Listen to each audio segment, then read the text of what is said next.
Syria में असद का तख्ता पलट हो चुका है। रूस और ईरान के समर्थन वाली असद सरकार का अंत हो गया है। विद्रोही गुटों ने पूरे सीरिया में असद की सत्ता और उनकी सेना को उखाड़ फेंका है। अब सवाल यह है कि सीरिया का भविष्य क्या होगा। सीरिया में नई सरकार किसकी बनेगी? क्या विद्रोही गुट के मुखिया गोलानी की अगुवाई में सरकार बनेगी? उससे बड़ा सवाल यह है कि असद के तख्ता पलट से सबसे बड़ा नुकसान, सबसे बड़ा सेटबैक किस देश को पहुंचा है? 8 दिसंबर, इस तारीख को हर साल सीरिया स्वतंत्रता दिवस मनाएगा। 8 दिसंबर, इस तारीख को हर साल सीरिया अपने आजादी का जश्न मनाएगा। 8 दिसंबर, इस दिन हर साल सीरिया में राष्ट्रीय अवकाश रहेगा। 11 दिनों के अंदर ही विद्रोहियों ने सीरिया में असद सरकार को उखाड़ फेंका। सिर्फ 11 दिन में ही बशर अल असद का तख्ता पलट हो गया। न असद की सेना कुछ कर पाई, न रूस की सेना उन्हें बचा पाई, न ही ईरान की आर्मी उनके काम आई। विद्रोहियों ने अलेप्पो से लेकर देरा तक कब्जा कर लिया, यानी उत्तर से लेकर दक्षिण सीरिया तक असद की हुकूमत को खत्म कर दिया। अब इन इलाकों पर विद्रोहियों का कब्जा है।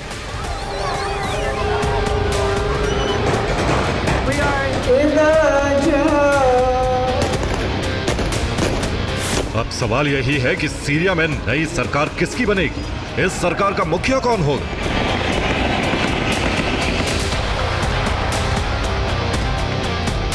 सरकार बनाने का सबसे बड़ा दावा विद्रोही गुट हयात तहरीर अल शाम ठोक रहा है। हयात के चीफ अबू मोहम्मद अल गुलानी नई सरकार के मुखिया बनना चाहते हैं। गुलानी ने अपने लड़ाकों से कहा कि वो सरकारी और निजी संपत्तियों की रक्षा करें, फाइटर अवाम के सामने संगठन की सही छवि पेश करें। गुलानी ने सभी से साथ रहने और एक दूसरे की मदद की अपील की। सभी सरकारी संस्थाओं, सैन्य अड्डों, एयरबेस, एयरपोर्ट, राष्ट्रपति भवन पर कब्जा करने के बाद अब हयात तहरीर अल शाम नई सरकार बनाने की कोशिशों में जुट गया है। हयात ने एक बयान जारी कर यह बताया है कि सीरिया में उसकी सरकार कैसी होगी। हयात के मुताबिक सीरिया में अब कानून का राज होगा। सीरिया की एकता, अखंडता और संप्रभुता की रक्षा की जाएगी। हर नागरिक और उसके संपत्ति की सुरक्षा की जाएगी। मजबूत सरकारी संस्थाओं का निर्माण किया जाएगा। राष्ट्रीय सुलह के जरिए देश में शांति और सुरक्षा स्थापित की जाएगी। सीरिया से विस्थापित लोगों को सम्मान के साथ वापस उनके घरों में लाएंगे। सीरिया के लोगों पर जिन लोगों ने जुल्म किया है उन्हें कठोर दंड दिया जाएगा। मतलब यह कि हयात तहरीर अल शाम सीरिया की सत्ता की कमान अपने हाथ में लेने के लिए तैयार है। लेकिन सीरिया में आगे क्या होगा यह अब तक साफ नहीं हो सका है। तो बड़ा सवाल यही है कि सीरिया में अब आगे क्या होगा। इसको लेकर एक साथ 5 थियरीज चल रही हैं। सीरिया को लेकर 5 आशंकाएं हैं। पहली थियरी के मुताबिक सीरिया में हयात तहरीर अल शाम के मुखिया अबू मोहम्मद अल गुलानी की अगुवाई में नई सरकार बन सकती है। दूसरी थियरी के मुताबिक अलग अलग विद्रोही गुट मिलकर सरकार बना सकते हैं। तीसरी थियरी के मुताबिक सीरिया में चुनाव के जरिए नई सरकार का गठन हो सकता है। असद सरकार में जो पीएम थे वो इसी के पक्ष में हैं। चौथी थियरी के मुताबिक सीरिया में सत्ता को लेकर एक और गृह युद्ध छिड़ सकता है। विद्रोही गुट आपस में टकरा सकते हैं। पांचवी और अंतिम थियरी के मुताबिक यह भी संभव है कि सीरिया के 5 टुकड़े हो जाएं। 5 हिस्सों में अलग अलग विद्रोही संगठन अपनी सरकार बना ले। सीरिया में क्या होगा यह अभी साफ नहीं हुआ है। लेकिन विद्रोही गुट के मुखिया अबू मोहम्मद अल गुलानी ने ऐलान करना शुरू कर दिया है कि वो सीरिया में ऐसी सरकार बनाएंगे जो जनता के हित में काम करेगी।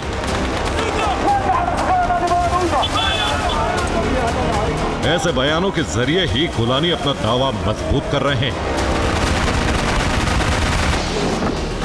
अब सवाल यह है कि सीरिया में बनने जा रही नई सरकार का साथ कौन कौन से देश देंगे। तुर्की, कतर, जॉर्डन और अफगानिस्तान नई सरकार के साथ मिलकर काम करने को तैयार है, जबकि रूस, ईरान, अमेरिका और इजराइल ने अब तक अपना रुख साफ नहीं किया है। अमेरिका ने कहा है कि सीरिया में उसकी सेना पहले की तरह ही तैनात रहेगी। अमेरिका के निर्वाचित राष्ट्रपति डोनाल्ड ट्रंप ने कहा है कि सीरिया की जंग अमेरिका की जंग नहीं। उधर सीरिया में बदले हालात के बाद ईरान सीरिया के लिए अपनी नई रणनीति तैयार करने में जुट गया है।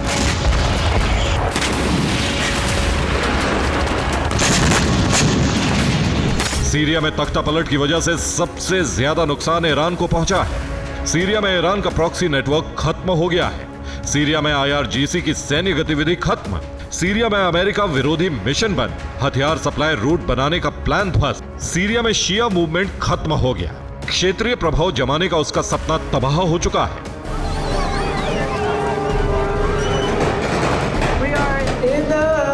ईरान के बाद सबसे ज्यादा जिसको नुकसान हुआ है वो है रूस। रूस को सीरिया में मौजूद अपने 4 बेस को खाली करना पड़ेगा। सीरिया से अपने सैनिकों को वापस बुलाना पड़ेगा। सीरिया अरब में रूस का सबसे बड़ा गढ़ था, वो ढह गया है। रूस की ग्लोबल लीडर की छवि ध्वस्त हो गई है। तख्तापलट से यह संदेश गया है कि रूस किसी देश की सुरक्षा करने में सक्षम नहीं है।